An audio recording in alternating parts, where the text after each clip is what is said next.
Okay, number two. What's up, guys? It's Tyler Prime, or Tiki Prime for that matter. Today, we are going to be reacting to uh, origin stories of Creepypasta, but just read the title. It's our fourth episode, and we've done Sally, Tiki Toby 1, Part 1 and 2, and now we're doing Clocky. So, let's begin.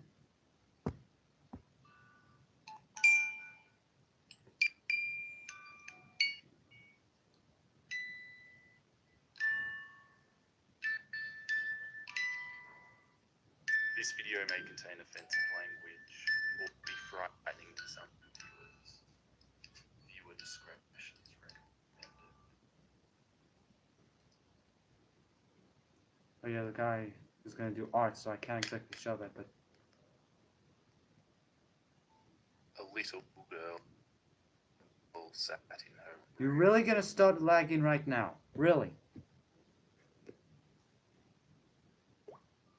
Her messy brown hair was pulled into pigtails, and her hazel eyes stared at the door. She hugged her stuffed giraffe close to her little body and listened closely to the loud yells of her father and mother. I never should have had any damn kids, screamed a loud, deep voice. All they do is make messes, complain, and draw on the walls. I mean, that's He what was they... cut off by the high angered yells of the girl's mother.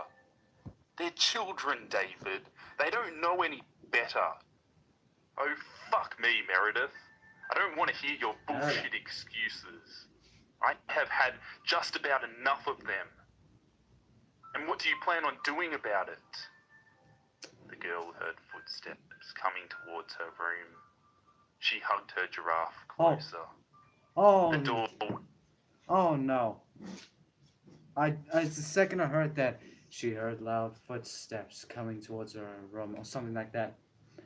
My mind immediately went to where I think it's gonna go, because thank you, comment section, for teaching me things.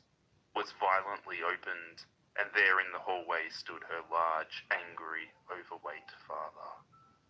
In one of his meaty hands, he held a large textbook. Stop it, David, screamed her mother, but the father ignored his wife's pleas and cries.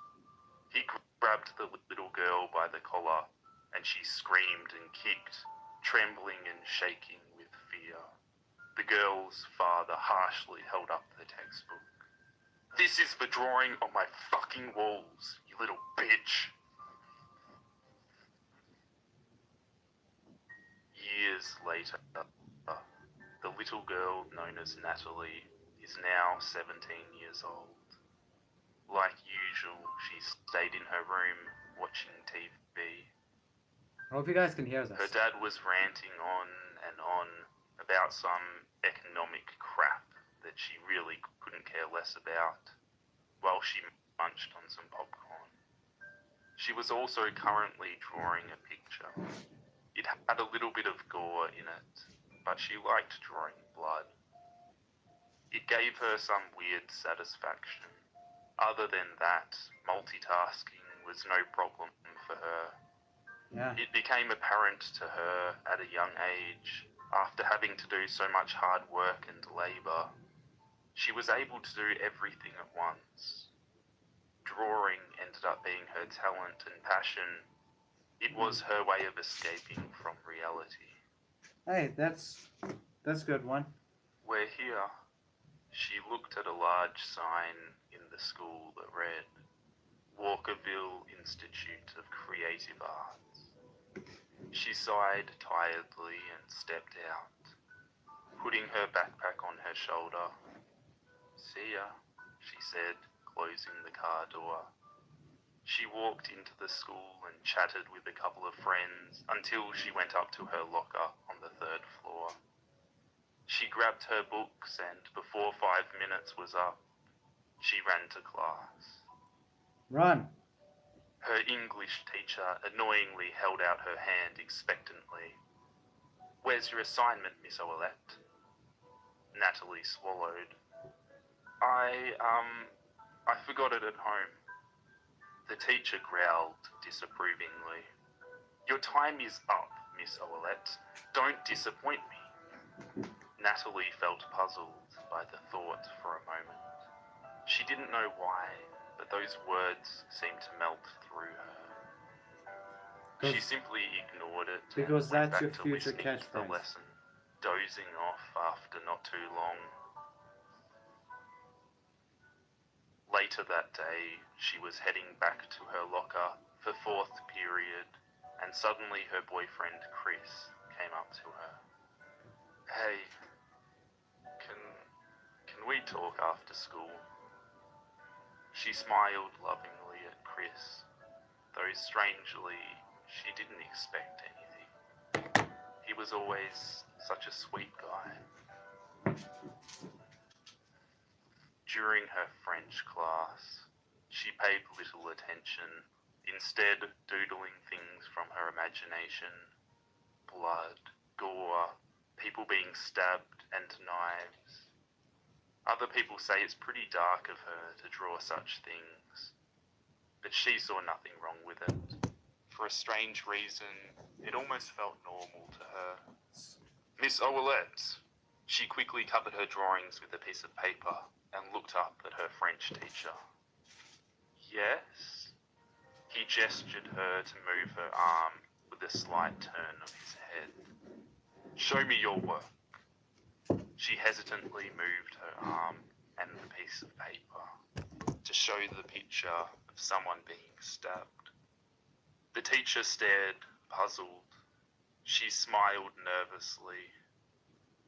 Erase that and start your work, he said in a calm tone.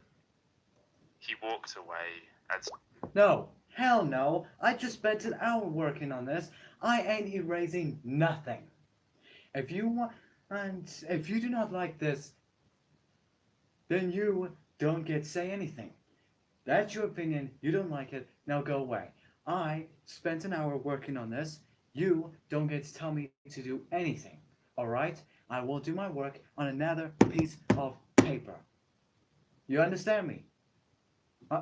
I said, do you understand me? Oh, you don't? Okay. Okay. Well, you're my first kill. All that I'm gonna do when I first become a killer one day. That's... There. There. How does that freak you out now, huh?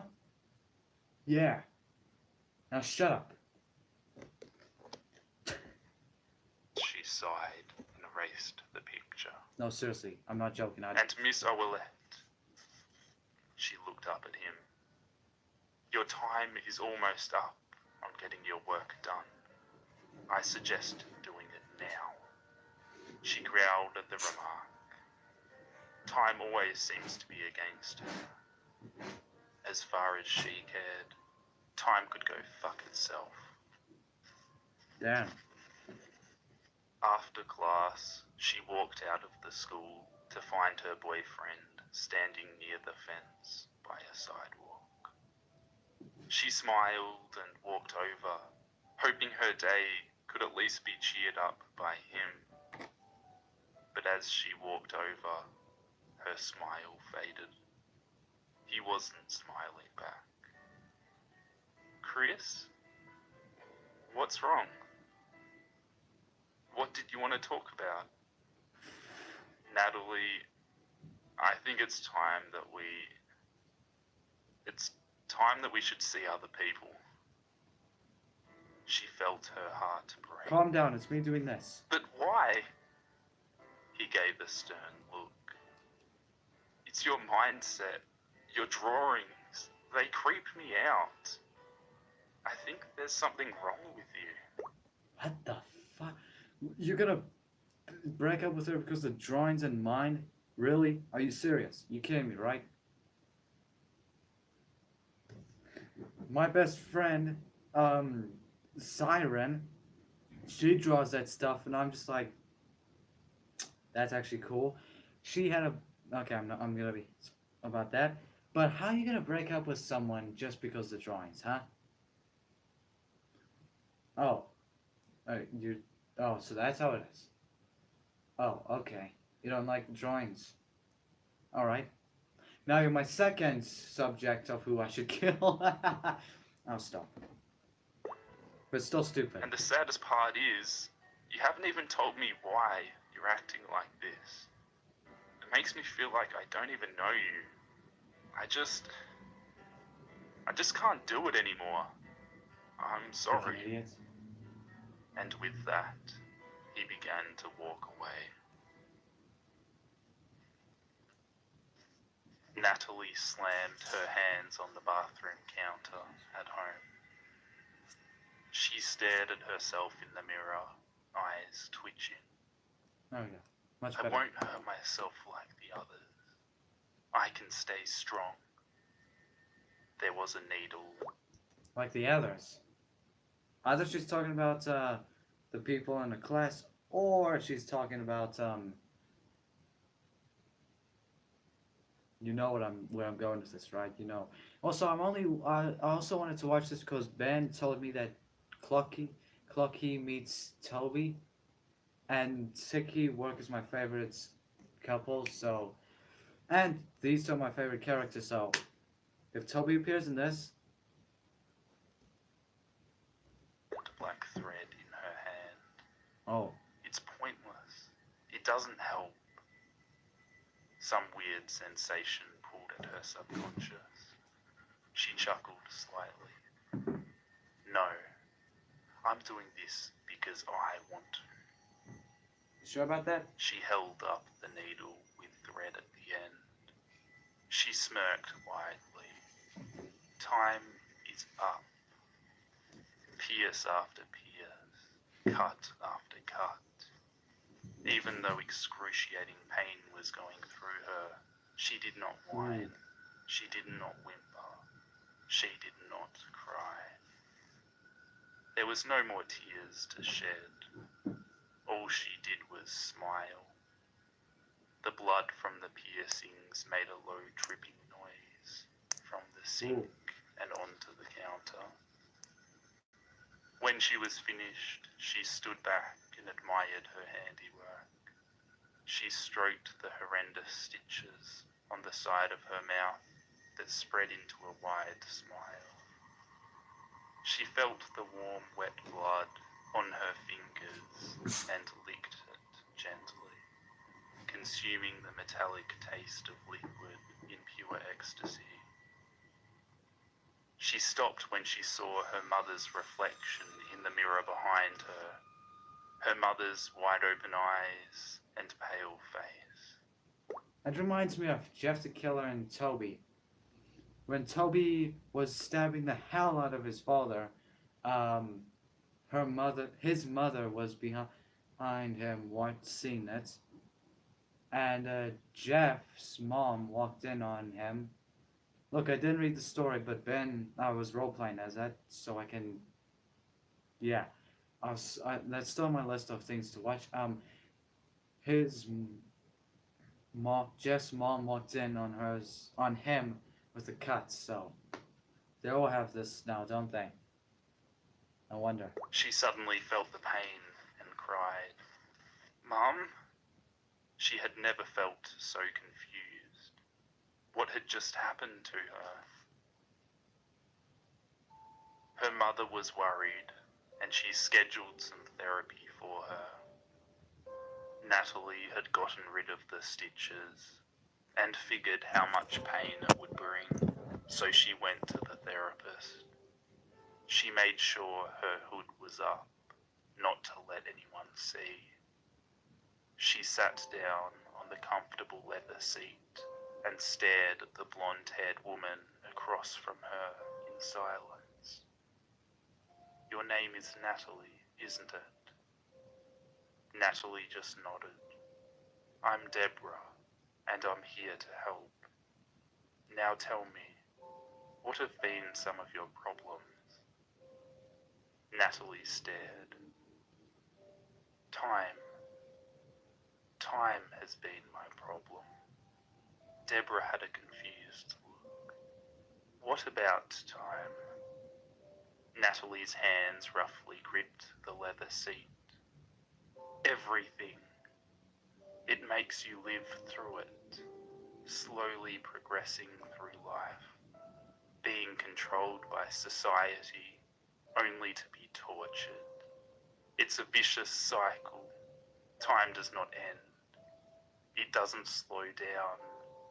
It doesn't speed up. True It's that. violent, and you live through the torture over and over again, unable to fast forward through it. Again. Natalie had really no idea what she said. She felt it wasn't herself anymore. Could this be because all of the things she kept contained? No. It was impossible, but for some strange reason, she liked it. The therapist leaned closer. Sweetheart, I want you to tell me what happened to you. Natalie still stared. There was a long pause. She smirked slightly, and her piercings from the stitches slightly opened up again. Ooh. Why don't you tell me, Blondie? You're the expert. Deborah seemed to have an annoyed look. That's what I call. That's my nickname for Sarah and me now. Hey, Blondie. I always called her that because of Tangled. Don't ask why, but I can't help you until you tell me what's wrong, Natalie. she ain't telling you Her nothing. fingers started to tear You into better the run. leather seats. Run. Natalie isn't here anymore. Oh. Okay. Natalie isn't here anymore. Oh, okay. Hey, boss. Yeah, come in. Yeah. This woman's crazy. You don't pay me enough for this. Cluck all of this. Cluck her. Hell no. Put it on my Adidas. Oh wait, I already have it. I'm up. Yeet.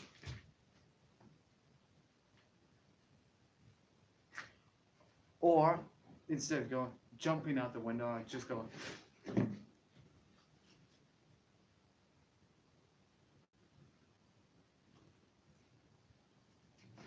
Simple as that.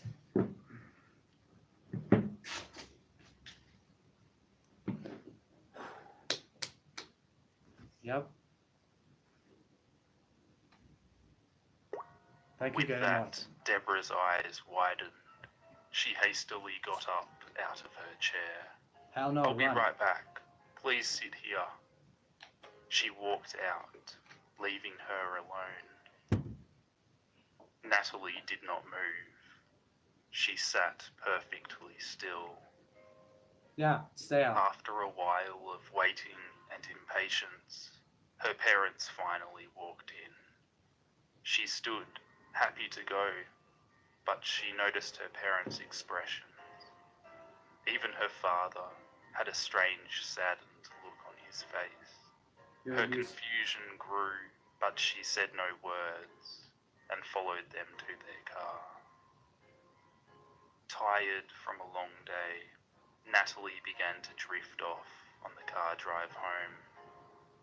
At least, Yeah, that's where weird. she... That's weird. My eyes are actually getting hard to keep open for some reason. I'm feeling a little bit tired, and then the narrator said that. Wow, that's weird coincidence. thought they were going.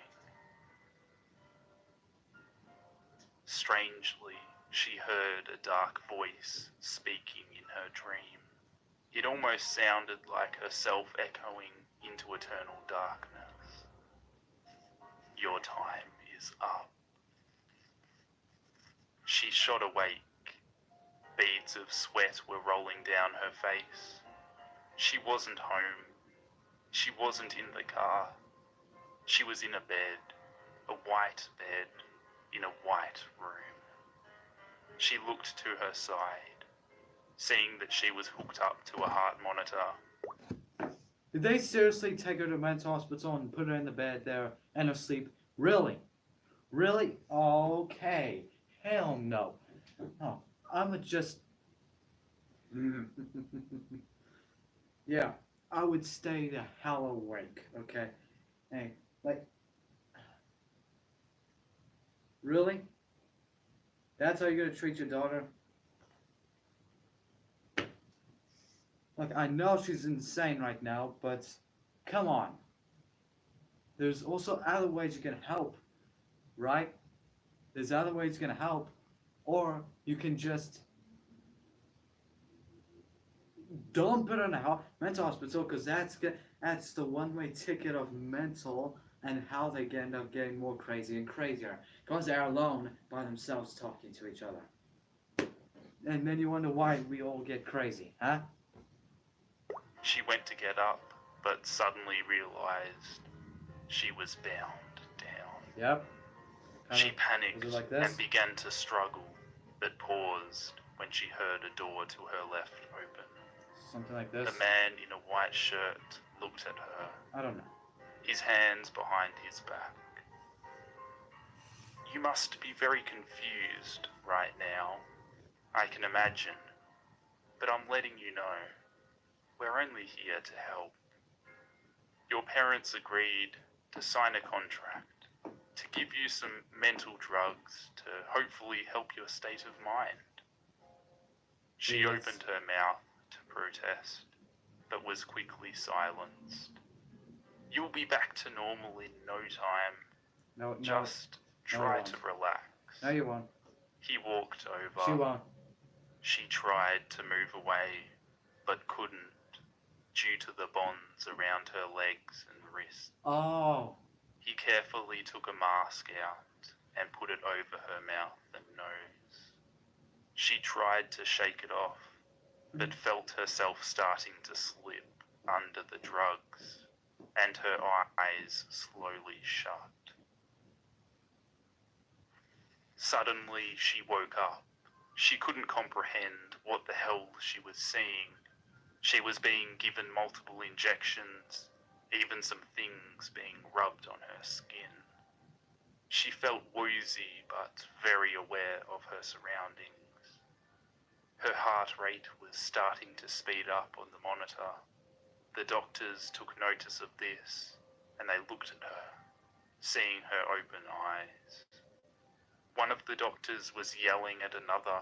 She couldn't understand what they were talking about, but suddenly felt a rush of adrenaline shoot through her body, and she began to slip through her bonds, shaking violently. One of the doctors was about to try to hold her down, Break free. but suddenly was hesitant to do so. Come on, break free. All three of the doctors backed away. Yeah, you better run. She sat on the edge of the bed now and ripped off the mask from her face. Yeah, I don't get paid enough for this, okay? I do not get paid enough to deal. I don't get paid enough for this, okay? Fuck you, click every doctor in this house. I'm quitting now. See y'all. Hell no, I'm out. Bye. I'm out. No. Hell no.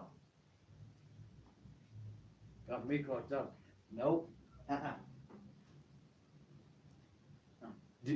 No, get off me. Get off me. Do you not see that? Do you not see what she's doing? No, get off me. I'm out.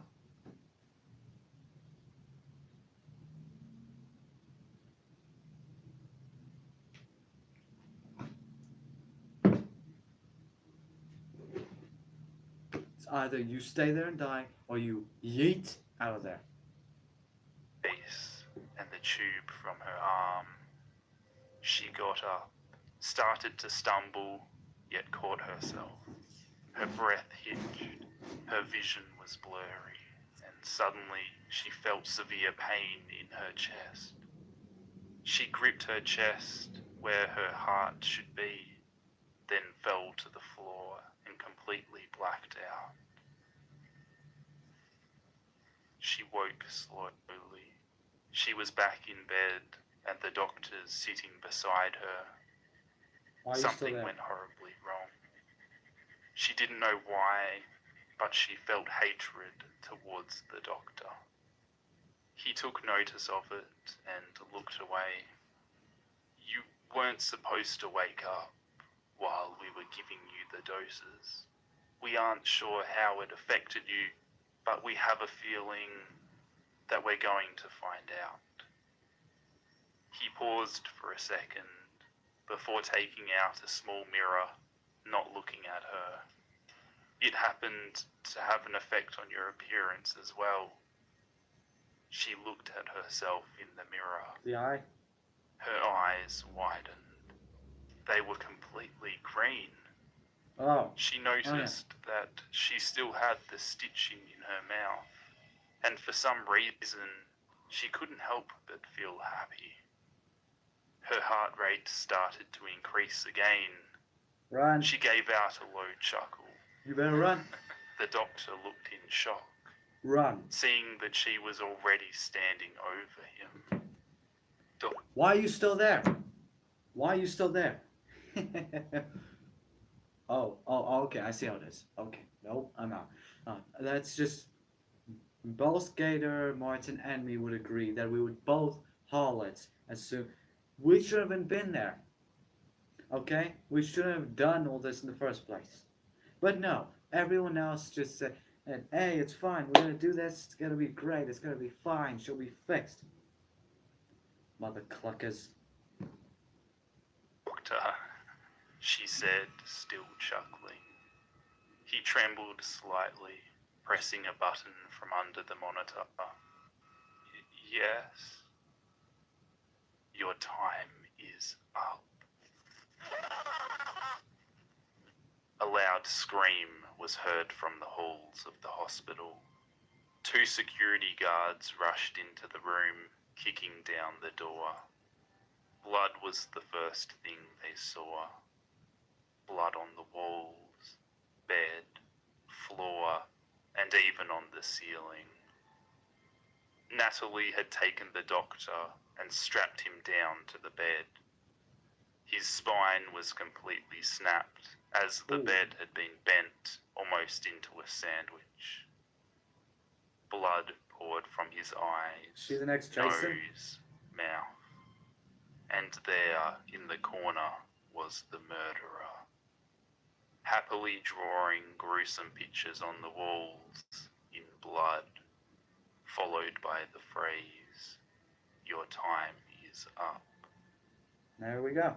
She slowly turned to look at them. You better run.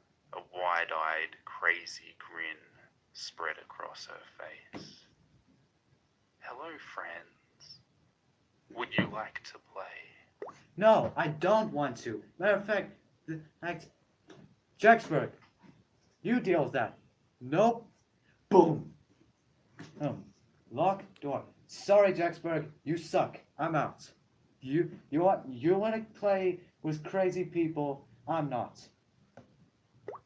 The police quickly pulled out their weapons, but not quick enough. She was already charging at one with a knife she had grabbed from a table. She slashed it right across the waistline. Blood and organs flooded out, and the policeman collapsed to the ground. The other shook his head with fear, slowly backing away, too afraid to even use his weapon. She slowly walked up to him and placed the tip of the knife in his chest. "Your time is up." She slowly slid the knife all the way to his gut. His organs spilled out onto the floor, and he collapsed. Natalie's mother was sleeping silently next to her husband. She woke to the sound of knocking So on that's the how front Clocky door. was born. Annoyed at the fact that someone was knocking at such a late hour, she got up and walked out of her bedroom to go check who was there. It was a cold night, and the rain was pouring down outside. She walked up to the door and paused when she was about to grab the knob. There was a faint sound of laughter in the rain. She pressed her ear against the door. Hello, Mother. Natalie burst through the door, Ooh. 2 knives in hand. Her mother stumbled back, Surprise, hitting mother. her head against the coat rack. One of the knobs broke into her skull, and it bled violently from the back of her head onto the floor. She had fallen to the ground, stunned but still conscious. Natalie towered over her and slowly knelt down to meet the level of her eyes, and showed her 2 knives covered in thick red blood. I was suffering, Mother. She ran the tip of the knives across her cheek, cutting it slightly. Natalie tilted her head. You were weak. You did nothing. All her mother could do was shake and gasp like a fish on a line. Natalie grabbed her mother and gently set her down. She proceeded to stand on top of her and started to make a V cut into her chest. Her mother only gasped and shook. Natalie knew that she didn't have much time left. She proceeded to forcibly open her mother's chest cavity with a loud crack. Yeesh. Natalie reached inside to grab her mother's heart as it beat slowly in her hand. Its pulses were growing dimmer and dimmer. Suddenly, she ripped it out, Ooh. blood spurting all over her face. She stared at her mother directly in the eyes as she slowly died. Sweet dreams, she said to her mother's corpse. Your time was up. Are you gonna get the father next? She put the heart in her mother's mouth, patting her cheeks softly, and stood up. Now. She wasn't done yet. Come on, get the father. Natalie's Get the father. father, Yes! David, had awoken and realized his wife had not returned. His eye... Yeah, you're gonna be next, mate. You're gonna be next.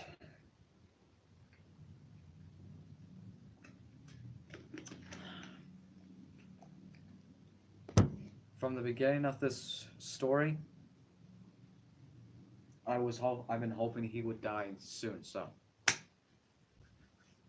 let's see and enjoy this. eyes started to adjust to the darkness of the room, and suddenly realized Natalie was standing by his bedside, Hello. smirking crazily with her green eyes glowing in the darkness. Blood was all over her, and the scent was unbearable. She put on a fake sad face. Oh dear, Mother's gone. I wonder who will get the money. She suddenly grabbed her father's forehead. That's all you ever cared about, wasn't it? Her father, however, was a fighter, so he sprung really? up, grabbing her by the neck and threw her to the ground. You done clucked up. He started to stomp on her chest until she coughed blood. Does it feel good, Daddy? She coughed up more blood. After all, you never seemed to mind doing it all those years ago, did you? He narrowed his eyes. Kill him. You aren't my daughter. A wide smirk spread across her face. Okay, now I'm actually feeling bad for her right now that because of him saying that and stomping on her because she's my favorite character and another reason that I will not talk about, but please kill him. Please kill him. Please kill him. I feel like this video is gonna get taken down because of me saying kill him, and all that. It's gonna. Hey, if the Leprechaun on movies are still up, I should be good. But And she looked at him with her glowing eyes as blood dripped down her mouth. You're right. I'm not. She suddenly tripped him, causing him to fall hard on the floor. She got up, both knives in hand. They say the bigger you are, the harder you fall. She grabbed a pillow and stuffed it in his face, and she started to stomp on it harder and harder, hearing a loud cracking noise after a while. When she pulled the pillow away, his face was gruesomely mutilated. Go, Clocky. He was whimpering, crying in pain. "What's the matter, Daddy? Pain too much for you?" She stabbed both knives into his stomach, leaving them there for now as she ripped off one of the large heavy wooden poles from the bed. She stabbed it down, putting all the weight of her body onto the pole. The pole started to squeeze his insides up to his body. He started to gag and blood poured from his mouth until his breath went silent. With a final push on the pole, suddenly his organs burst out of his body. Boom. The nasty gore piled onto the floor and the sides of his face. Your time was up. Finally, this would be her favourite part.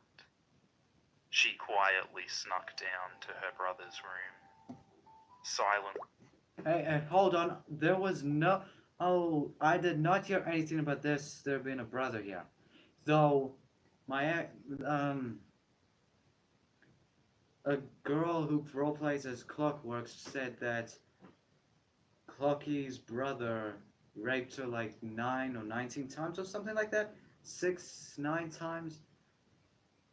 So, if that's what this story is about, and the author didn't write that in, and I think there's another story to this. It's like a version 2, I believe. I don't know, but if that's why she's killing him, then it's a good reason. But either I wasn't paying attention or something, because I did not hear anything about there being a brother here until now. Opening the door with blood dripping from her mouth. Her brother wasn't in bed. It was apparent that he must be hiding someplace. "Oh dear brother," she started to walk inside. "All I wanted to do was have a little fun." As she stepped further in, she listened closely for any sounds, any breathing. She even sniffed the air for his putrid scent. The closer she listened, she finally noticed something. A faint breathing noise. Whack! She fell to the ground, trembling. Her brother was behind her. Okay, you whacked her down. Now, either you haul down outside, and haul far, far away, or you're just gonna die. Unless you have your Adidas. Because like us Gator fans know, we need our Adidas to run. With a now bloody baseball bat. He was glaring down with anger, panting in rage. She tried to slowly get back up, but he hit her again. Mother always did like you. Okay, sorry, I have to do part 2 of this, because my tablet's dying. Bye.